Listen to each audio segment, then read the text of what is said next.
No começo, eram as trevas. Depois, Bang. Nasceu um sistema que se expande infinitamente, feito de tempo, espaço e matéria. Vamos investigar além do que jamais se imaginou, além dos limites de nossa existência, em um lugar chamado O Universo. Há séculos, elas deixam os homens intrigados, cativando tanto astrônomos como astrólogos. O misterioso alinhamento entre as grandes pirâmides de Gizé e as estrelas de Órion podem ter sido mais que coincidência. E em vez de 12 constelações no zodíaco, na verdade, elas são 13. O que é esse 13º signo e por que foi esquecido? Os padrões que um dia orientaram marinheiros na travessia de águas traiçoeiras, hoje orientam os astrônomos na descoberta dos mistérios que se encontram nas constelações.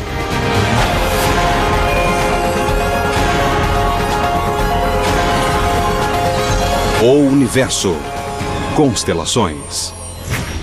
Antes da internet e antes do cinema, os céus noturnos e as constelações eram os maiores espetáculos que tínhamos. Esta galeria de estrelas não forma apenas figuras bonitas. Ela contém uma ampla amostra de tipos de estrelas. Através das constelações, podemos aprender muito sobre a galáxia e sobre todo o universo. Antes dos dispositivos de navegação high-tech, do GPS e até da bússola, havia as estrelas. Como a sinalização de uma estrada, as constelações nos ajudam a encontrar o caminho. Elas dão direção, distância e rumo. Na Terra, para dizer onde se localiza uma coisa, damos as coordenadas em latitude e longitude. Na Terra, isso significa a latitude é a medida de distância entre o Polo Norte e o Polo Sul. E longitude é a distância de leste a oeste. O outro sentido. Existe um sistema de coordenadas celestiais similar. Mas as coordenadas não se chamam latitude e longitude. Chamam-se declinação e ascensão reta e são simples extensões diretas da latitude e da longitude da Terra, projetadas nos céus. Os antigos navegadores usavam esse diagrama imaginário para plotar as estrelas e se orientar nos mares. Não é um tipo preciso de indicador de direção, mas com certeza é uma pista para manter o pessoal alerta para os amplos caminhos pelos mares. Com um sextante, os marinheiros conseguiam recorrer a estrelas como a Polaris para navegar. Isto é um sextante, um instrumento para a navegação celestial. Quando esse corpo celestial chega ao que chamamos de braço inferior do horizonte, marcamos a posição, usando o tempo e os números nesse sextante. Dá para fixar a posição no mar. A navegação hoje usa estrelas feitas pelo homem, os satélites. Usando as estrelas que fabricamos, as posições no GPS e o diferencial do GPS, podemos definir a posição do barco com um erro mínimo, instantaneamente em qualquer lugar do mundo. Agora que o GPS substituiu o sextante, as coordenadas celestiais são mais importantes para os astrônomos do que para os marinheiros. Embora o sistema de coordenadas dê uma ideia de para onde apontar os telescópios, o diagrama falha em um ponto grave. Ele supõe que as estrelas estejam todas à mesma distância de nós. Uma suposição totalmente errônea. Olhando para as estrelas à noite, todas parecem estar mais ou menos à mesma distância, como se estivessem num só plano. O mesmo acontece olhando a silhueta de uma cidade de longe, por exemplo, daqui até a cidade de Chicago. Embora aqueles prédios pareçam estar à mesma distância, estão a várias distâncias diferentes. A mesma coisa com as estrelas. Embora todas pareçam estar à mesma distância, algumas estão perto, outras bem mais longe. Então, como saber que estrelas estão perto e que estrelas estão longe?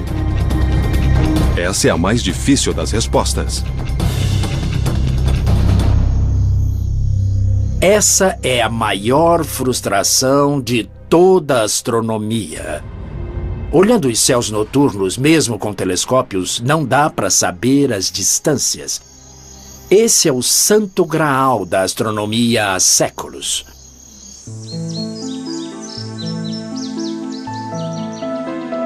Estamos na Floresta Nacional de Angeles. Tenho aqui comigo um mapa das trilhas e quero fazer uma caminhada. Acho que vou para as cascatas Switzer, que no meu mapa não parecem muito longe. Uns 1.500 metros. Mas o problema é que eu posso estar subestimando a dificuldade da caminhada, porque meu mapa não leva em consideração um fator muito significativo, a elevação. Então, na verdade, minha caminhada de 1.500 metros pode acabar sendo uma subida de 3 quilômetros. É o mesmo com o meu mapa de constelações, que não diz a verdadeira distância entre duas estrelas. Embora pareçam estar lado a lado, uma pode estar bem mais longe do que a outra, e eu nunca vou saber se considerar só as coordenadas celestiais. Como os trilheiros na mata, os astrônomos confiam em pistas para avaliar as distâncias em nosso vasto e misterioso universo. Então, quando andamos na floresta, mesmo sem um mapa que informe a elevação, podemos usar nosso conhecimento da topografia local e os tipos de árvores para indicar a altitude. Por exemplo, certas árvores preferem elevações mais baixas, outras preferem grandes altitudes. Os astrônomos também usam certos tipos de estrelas de referência como sinais familiares, como medidas de distância. A primeira ferramenta no kit dos astrônomos é o fenômeno da paralaxe, uma coisa que usamos todo dia em escala menor para ver o mundo em 3 dimensões. Para entender a paralaxe, basta um exercício muito simples que qualquer um pode fazer. Olhe para o seu dedo. Depois, olhe para uma coisa bem distante. Se usar o olho direito e alinhar seu dedo com um objeto à distância, e depois usar o olho esquerdo, vai ver que seu dedo parece, na verdade, se mexer dramaticamente. Essa aparente mudança é causada pela distância entre nossos 2 olhos. Os astrônomos medem a paralaxe só olhando para uma estrela em uma posição e depois olhando para ela de novo 6 meses depois, quando ela já se afastou o máximo possível do nosso ponto de observação. Porque em 6 meses a Terra chegará à maior distância possível da posição original. Quanto mais perto a estrela, maior a paralaxe. O problema é que as estrelas não estão muito perto. Mesmo o ângulo de paralaxe da estrela mais próxima de nós, a Próxima Centauri, é difícil de medir. É menos de 1 segundo de arco. O que é 1 segundo de arco? São 360 graus num círculo. Cada grau tem 60 minutos de arco. E cada minuto de arco tem 60 segundos de arco. A Próxima Centauri tem uma paralaxe de 0,7 de segundo de arco. É muito pequena. Para transpor a distância até estrelas mais distantes ainda, os astrônomos contam com um sinal de orientação familiar, da mesma forma que a guarda costeira usa um farol. Os homens e mulheres da guarda costeira sabem que todo farol tem uma frequência de pulsação diferente. Um pode brilhar 2 vezes por minuto, o outro 4 vezes. Eles podem usar isso para determinar sua posição exata só com base no padrão.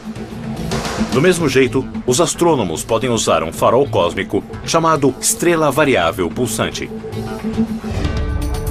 A constelação de Cefeu, batizada com o nome do rei mítico da Etiópia, tem 57 estrelas visíveis, inclusive a Delta Cephei, uma estrela variável que é o protótipo das variáveis pulsantes.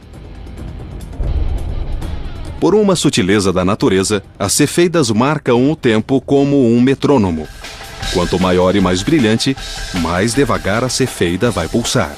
O que nós fazemos é achar uma variável pulsante, medir seu período de pulsação, que pode ser de 10 ou 60 dias, e obter uma vela padrão. Só então poderemos determinar a que distância essa estrela está. Uma vela padrão é uma base de comparação. Uma estrela de luminosidade e distância conhecidas que se pode comparar com estrelas semelhantes. Uma lâmpada brilha com uma certa luz que corresponde a uma certa quantidade de watts. Mas essa luz vai parecer muito mais brilhante se você estiver bem perto da lâmpada do que se estiver a 3 metros dela. Então, a luminosidade da estrela não muda. É aquela. Mas a magnitude aparente depende de onde você está, da distância em que está. Se está perto do objeto ou se está olhando do outro lado da rua.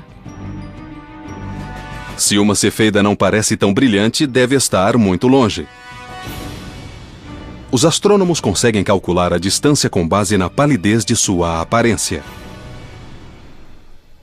Olhando minha variável pulsante e plotando a curva da luz em quanto tempo passa de brilhante a pálida e a brilhante de novo, eu sei qual é o brilho intrínseco dessa estrela.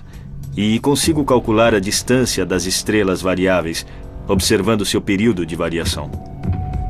Foi assim que Edwin Hubble conseguiu determinar que Andrômeda estava 2 milhões de anos-luz além de nossa galáxia.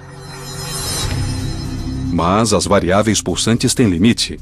Para medir as distâncias para além de Andrômeda, os astrônomos contam com as supernovas.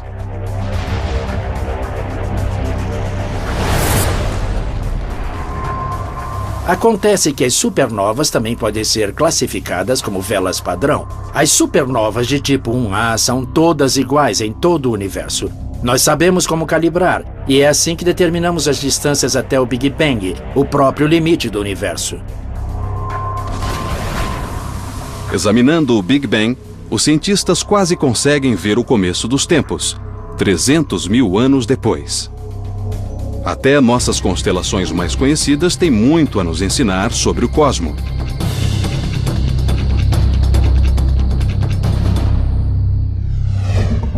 Órion, que em grego quer dizer caçador, tem 77 estrelas visíveis. Alnitak, Alnilam e Mintaka são as 3 estrelas no cinturão de Órion. Nos tempos modernos, ao caçar Órion, os astrônomos acharam uma variedade de objetos impressionantes. Quando vejo Órion, vejo também a vida e a morte das estrelas.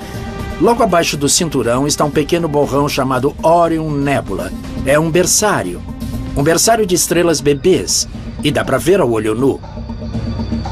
Órion também guarda um par de joias estelares. No ombro superior esquerdo de Órion, você vai ver a gigante vermelha Betelgeuse. Deixando o olhar para a direita, na estrela que seria, digamos, a perna, você vai ver a supergigante azul Rigel. A Betelgeuse, como supergigante vermelha, é uma estrela em seus últimos suspiros. Uma supergigante vermelha é uma estrela bem mais fria que nosso Sol, mas é muito maior. A Betelgeuse tem 14 vezes a massa do nosso Sol. Quando seu combustível nuclear acabar, ela vai se tornar instável e implodir em uma supernova colossal. E pode acontecer a qualquer momento. E quando explodir, vai iluminar todo o céu noturno, sendo visível até durante o dia. Talvez já tenha explodido. Está a 427 anos-luz da Terra. Ou seja, talvez já tenha explodido, mas ainda não deu tempo da luz chegar até nós. A supernova vai atrair mais atenção para os céus, que nos encantam há milhares de anos. Os antigos egípcios consultavam os céus para saber quando plantar e quando colher. Cada estrela possuía um significado sagrado. Chamavam Sírius, na constelação Cão Maior de Estrela de Ísis. O aparecimento de Sírius antes do alvorecer, durante o solstício de verão, indicava a cheia anual do rio Nilo. Outras constelações, como Órion, podem ter tido significado arquitetônico. Os egiptólogos já fizeram muitas vezes a pergunta por que os antigos egípcios construíram 3 grandes pirâmides ligeiramente desalinhadas. Porque tinham réguas ruins milhares de anos atrás? As 3 pirâmides parecem estar alinhadas com as 3 estrelas da constelação de Órion. O que significa esse alinhamento? Foi coincidência ou as pirâmides foram intencionalmente projetadas dessa forma? As pirâmides de Gizé nos seduzem com seu mistério arqueológico e fascínio histórico. Alguns cientistas acham que as pirâmides têm certa importância astronômica. Já se disse que a disposição das 3 grandes pirâmides no platô de Gizé, inclusive a Grande Pirâmide, estão distribuídas no chão, imitando as 3 estrelas do cinturão de Órion. É minha conexão preferida entre eventos na Terra e eventos nos céus. Mas os antigos egípcios não viam um caçador em Órion, como nós. Eles viam Osíris, o deus do renascimento. Alguns especulam que as passagens de ar no interior das grandes pirâmides foram especificamente projetadas para lançar aos céus as almas dos faraós. Nessas pirâmides temos 2 tipos de passagens de ar. Uma aponta para o norte e outra aponta para o sul. A do sul aponta para Órion. Ou seja, a alma do faraó seria lançada por essa passagem para ficar ligada a Osíris, Órion e ressuscitar, gozando da vida eterna. Mas outros são um pouco mais céticos. Para fazer isso combinar direitinho, seria preciso virar de cabeça para baixo, ou na terra ou nos céus. Se os egípcios deram importância ao norte e ao sul, na pirâmide, não faz nenhum sentido dizer que eles alinharam as estrelas direito e, na hora de mapear o solo, viraram tudo de cabeça para baixo. A passagem norte aponta para uma estrela específica. Aqui aponta para o norte, aponta para a estrela polar. Na época, 2000 anos antes de Cristo, 2000, 3000 anos antes, essa estrela polar era Tuban. Tuban está localizada na constelação do Dragão ou Draco. O Dragão tem 79 estrelas visíveis. Tuban foi substituída pela estrela polar da nossa geração, Polaris. Ela ilumina o Ártico, governando nossos céus como um farol sobre o Polo Norte. Localizada na constelação Ursa Menor, ela é 2.500 vezes mais brilhante que o Sol, empalidecendo as companheiras polares AB e B. Embora governe os céus como nossa estrela polar desde que temos lembrança, seu reinado não será eterno. Enquanto está orbitando em volta do Sol, a Terra inclina-se para lá e para cá. Essa oscilação é chamada de precessão. Se a Terra fosse uma esfera perfeita, não haveria precessão. Mas as forças gravitacionais da Lua e do Sol fazem pressão sobre o equador saliente, perturbando a rotação da Terra. Agora, a Terra é como um giroscópio ou um peão giratório. Observe que se eu girar isso depressa e depois movimentar o eixo, ele aponta na mesma direção. É como a Terra que aponta em direção a Polaris. Então, quando a Terra dá volta no Sol, ela sempre aponta na mesma direção. No entanto, a precessão é causada pela interferência gravitacional e a Terra começa a oscilar. Enquanto oscila, o eixo da Terra descreve um círculo no céu. Demora 26.000 anos para completar um círculo. O Polo Norte celestial vai se afastando cada vez mais da posição de Polaris. Eu digo que daqui a uns 14.000 anos, mais ou menos na metade do círculo, ele vai estar muito perto da estrela Vega. E como Vega é muito mais brilhante do que as outras estrelas nessa área do céu, ela será uma estrela muito significativa no Polo Norte. Em 26.000 anos, o eixo da Terra centrado no Polo Norte fará um círculo completo e voltará a apontar para onde está hoje. E Polaris vai destronar Vega e retomar o título de nossa estrela do norte. Quanto mais perto de um dos polos da Terra, mais a estrela se mantém fixa nos céus. Os astrônomos chamam essas estrelas de circumpolares, ou seja, visíveis o ano todo. Na verdade, todas as constelações das estrelas do norte, como Little Dipper e Big Dipper, percorrem um círculo razoavelmente pequeno. E o resultado é que dão a volta em Polaris sem nunca surgir nem se pôr. Quanto mais ao sul, mais constelações nascem, digamos no início da noite, e se opõem no fim da noite. Portanto, não tem essa propriedade mágica. As estrelas variam em tamanho, densidade e também em brilho. Em vez de exibir um brilho constante, como a maioria das estrelas, as variáveis pulsam, iluminando-se e empalidecendo num padrão hipnótico. Uma estrela variável é como uma chaleira. Então, vamos imaginar uma chaleira no fogo. A água se expande, a tampa sobe, libera o excesso de energia e desce. Acumula pressão, sobe e desce de novo. Quase do mesmo jeito, a atmosfera das estrelas variáveis se expande e se encolhe. Com o tempo, isso dá aparência mais brilhante e mais pálida. Isso pode acontecer em horas, pode acontecer em dias ou até em meses. Estrelas variáveis de uma categoria especial chamadas T Tauri pulsam porque são jovens e instáveis. Como adolescentes teimosos, as T Tauri têm explosões erráticas. Só que seus acessos de fúria envolvem uma luta com a gravidade. Enquanto as forças nucleares empurram para fora, a gravidade puxa para dentro, perdendo a posição de equilíbrio como um pêndulo, oscilando para lá e para cá. As T Tauris crescem e perdem as pulsações. À medida que envelhecem, encontram equilíbrio e se tornam estáveis. Na verdade, antes de nosso Sol amadurecer, os cientistas acham que ele foi uma estrela T Tauri. Talvez essa seja a melhor ideia de como era o nosso sistema solar e nosso Sol quando se formaram no início de sua evolução. E nós sabemos, por exemplo, que as nuvens de poeira e gás em volta dessas estrelas são bastante confusas.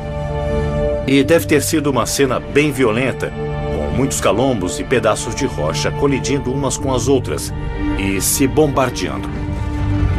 As primeiras estrelas T Tauri foram identificadas na constelação de Touro. Touro, ou Taurus, possui 98 estrelas visíveis. Aldebaran, uma estrela gigante vermelha, é o olho injetado na fera. Touro é uma das constelações do zodíaco que fica perto do plano da eclíptica. Chama-se plano eclíptico porque é o único círculo nos céus onde podem ocorrer eclipses. A Lua tem de passar pela eclíptica, por exemplo, para provocar um eclipse do Sol. É também o caminho que a Terra percorre em sua órbita em volta do Sol. 8 graus acima e abaixo da eclíptica há uma região chamada zodíaco. Toda constelação que se situa nessa faixa é citada como constelação zodiacal. Em qualquer momento, o Sol está numa constelação do zodíaco. O Sol fica entre nós na Terra e determinada constelação. Como orbitamos em volta do Sol, ele parece se movimentar pelas constelações zodiacais que estão fixas no firmamento. Durante a noite, a porção oposta do nosso céu é iluminada pelo Sol. Os astrólogos ligam cada uma das 12 constelações zodiacais ao mês em que o Sol passa por elas. Em junho, então, o Sol varre Câncer. E em julho, desliza por Leão. Mas vejam, existe um problema aí. Cada constelação tem um tamanho diferente. Algumas são pequenas, outras grandes. O Sol leva 7 dias para passar por Escorpião, a menor constelação zodiacal, e 44 dias para sair de Virgem, a maior. Então, não dá para dividir o ano em 12 partes iguais, com 12 constelações de mesmas dimensões. Muita gente deposita grande significado no seu signo do zodíaco, no signo solar. Mas como a Terra está em precessão, a constelação na qual o Sol aparece hoje é diferente daquela na qual ele aparecia 2000 anos atrás. Por isso, quando alguém disser que você é competitivo porque é de Escorpião, pode responder: muito bem, hoje eu não sou mais de Escorpião. Seja para iniciar uma conversa, prever o futuro ou definir traços de personalidade, os 12 signos do zodíaco desempenham um papel de peso na cultura popular. Mas de onde vêm esses signos e quem batizou as estrelas? Há nomes originais de estrelas em alguns casos que vieram da Mesopotâmia. Alguns nomes foram acrescentados pelos gregos e romanos, alguns sobreviveram, outros não. Com a queda do Império Romano, perto do ano 450 da Era Cristã, boa parte desse conhecimento se perdeu, mas foi preservado pelos árabes. Na verdade, boa parte da astronomia sobrevive hoje porque os astrônomos árabes preservaram e ampliaram os cálculos e o trabalho dos astrônomos gregos e romanos. No ano 150 da era cristã, o cientista grego Cláudio Ptolomeu juntou suas próprias observações aos textos históricos, batizando mais de 1000 estrelas. E das constelações que cobrem nossos céus, descobrimos que 12 são constelações zodiacais. Mas, na verdade, elas são 13.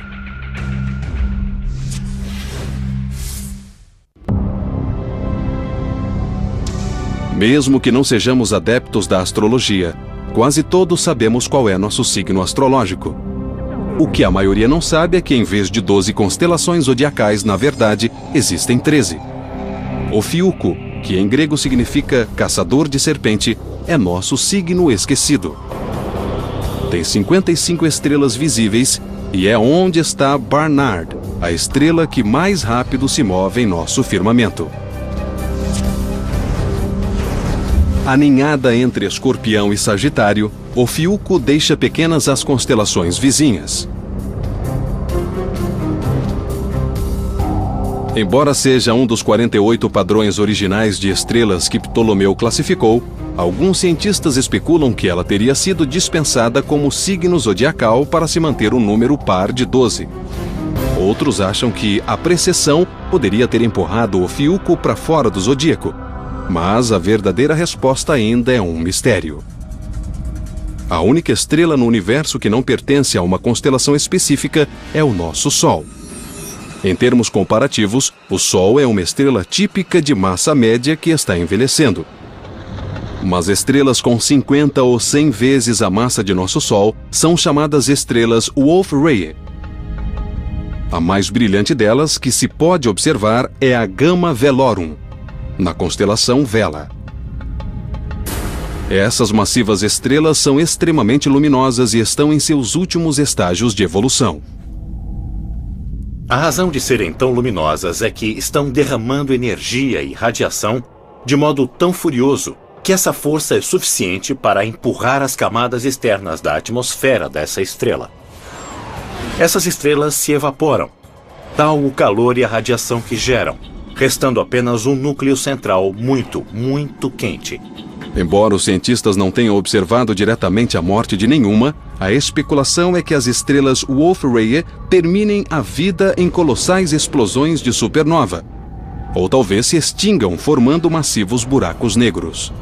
Mas antes disso, elas exibem um show espetacular, explodindo todas as suas camadas externas de gás no meio interestelar. Hoje, nossa rede de telescópios de solo e espaciais permite aos astrônomos ver qualquer ponto nos céus. Mas os antigos astrônomos no hemisfério norte não podiam ver que o hemisfério sul oferece uma visão totalmente diferente. No hemisfério sul, o detalhe de maior destaque nos céus noturnos é a Via Láctea. Na Via Láctea existem zonas que são escuras, são nuvens de poeira, mas quando se olha da Terra são só escuras, contra um fundo de uma Via Láctea e de estrelas muito brilhantes. É a coisa mais notável. Essas nuvens escuras parecem buracos na faixa estrelada da Via Láctea.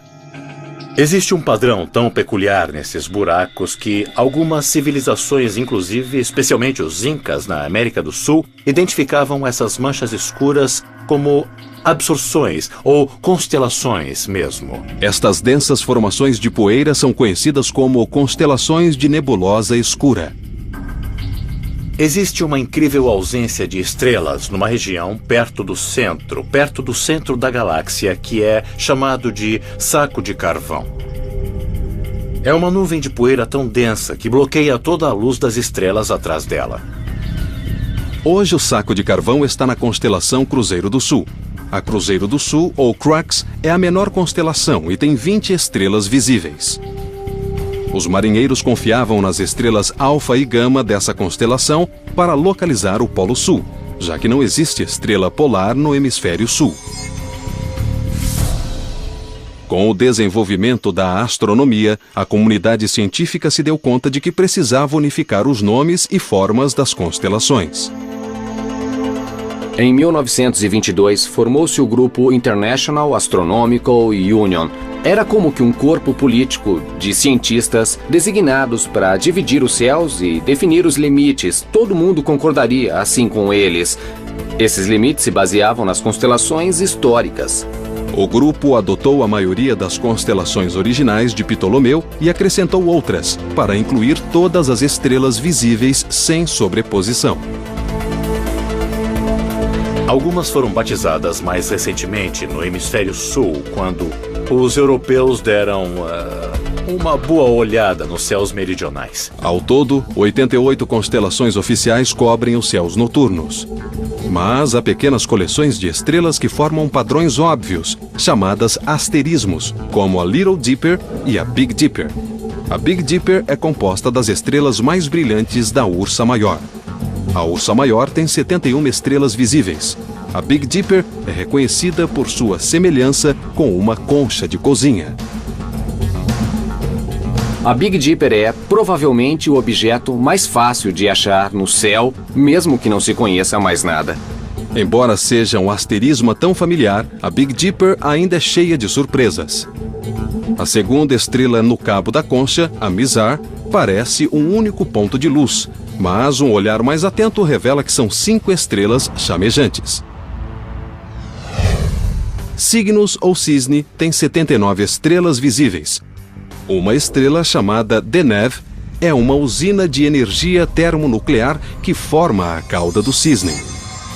Com 200 vezes o diâmetro do nosso Sol e 250 mil vezes mais brilhante, Deneb é um dos maiores exemplos de uma estrela branca supergigante. É uma estrela numa fase de evolução bastante incomum. Existem poucas estrelas como ela, e elas não passam muito tempo da vida em condições de luminosidade tão forte. As supergigantes brancas são raras, porque a estrela está em transição de supergigante vermelha a azul, uma fase que dura apenas alguns milhões de anos. Isso pode parecer muito tempo segundo os padrões humanos, mas para uma estrela é menos de 1% de sua vida. Para uma constelação batizada com o nome de uma ave tão graciosa, Cisne carrega cicatrizes de um passado violento. Cisne também abriga uma coisa chamada Cygnus Loop, que é um resto da supernova. Uma estrela que explodiu em pedaços, basicamente. Um buraco negro aberto chamado Cygnus X1 ocupa o coração do cisne. Cygnus X1 é um buraco negro de massa sólida, 8,7 vezes a massa do nosso Sol, que está em órbita de outra estrela. Cygnus X1 foi o primeiro buraco negro a ser registrado.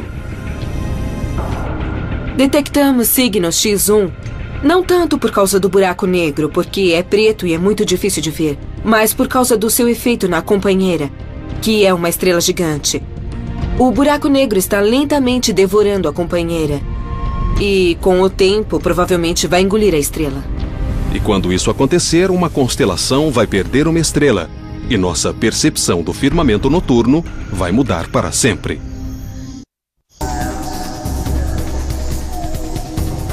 O firmamento noturno está constantemente mudando. Em cada constelação, estrelas nascem enquanto outras são engolidas pelos buracos negros.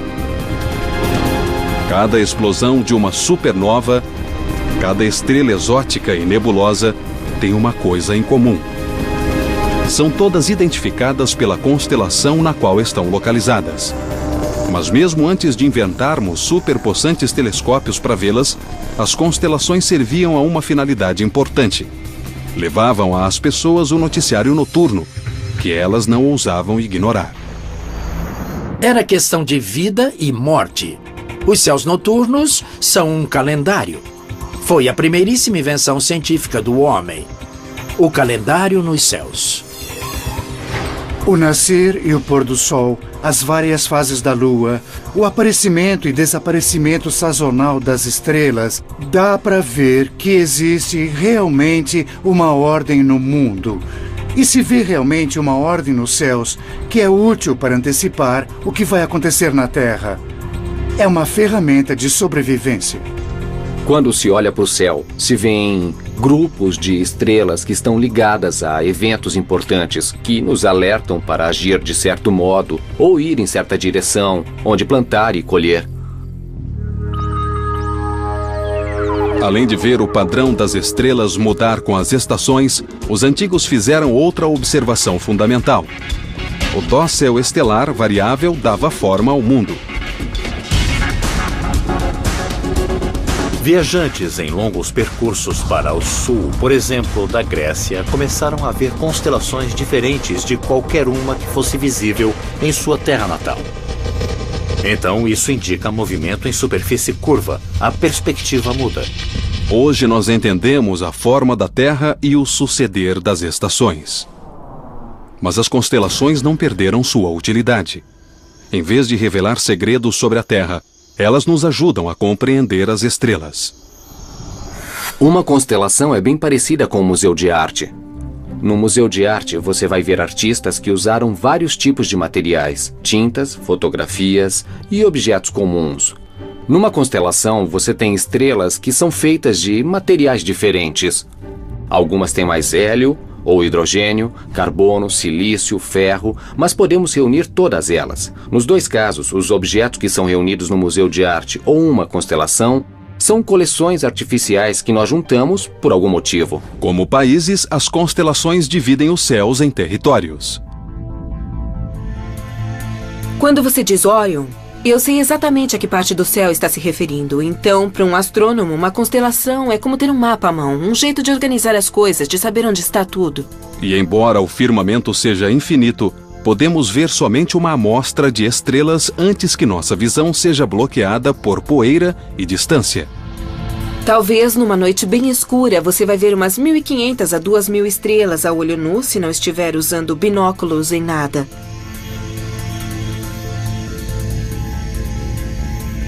O que se vê é só uma fração mínima do que existe.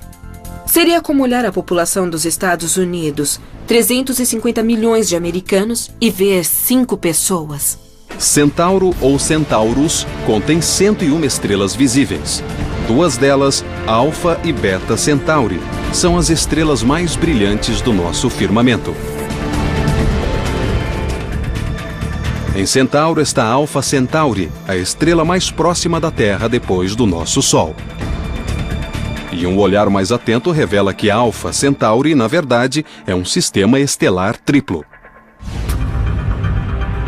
Não é raro que as estrelas dividam o palco com 1 ou 2 coestrelas em sua órbita. Aliás, essa é a regra. Mais de 60% das estrelas que se veem nos céus, na verdade, são estrelas duplas, triplas, quádruplas. Nosso Sol é uma exceção. Parece que nosso Sol não tem companheira. Enquanto nosso Sol faz sua viagem solitária pelo espaço, as estrelas Ômega Centauri nunca ficam sem companhia. É o mais brilhante agrupamento estelar globular que se pode ver sem um telescópio, quer dizer, a olho nu, porque é um grupo gigante de cerca de 10 milhões de estrelas. Ômega Centauri é o maior agrupamento estelar da nossa galáxia.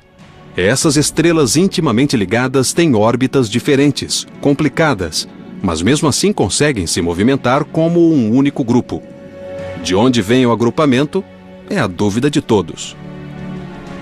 É um objeto fora do comum, e muitos astrônomos suspeitam que possa ser o centro de uma galáxia que foi engolida, consumida pela Via Láctea, quando caiu nela.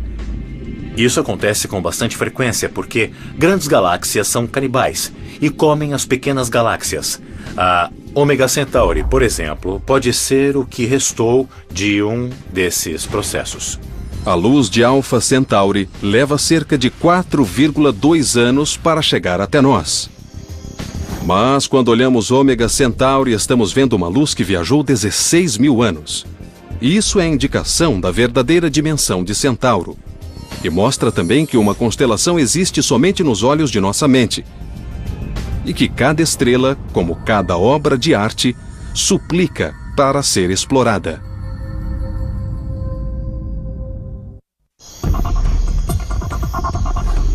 As constelações organizam os céus noturnos e o tornam quase compreensível. Enquanto contemplamos as luzes piscando, é fácil esquecer que cada uma é um dos bilhões de sóis chamejantes, fundindo elementos e talvez criando novos mundos. A distância não permite que tenhamos noção do poder das estrelas. Nem permite que tenhamos noção da infinita profundidade do espaço que estamos vislumbrando.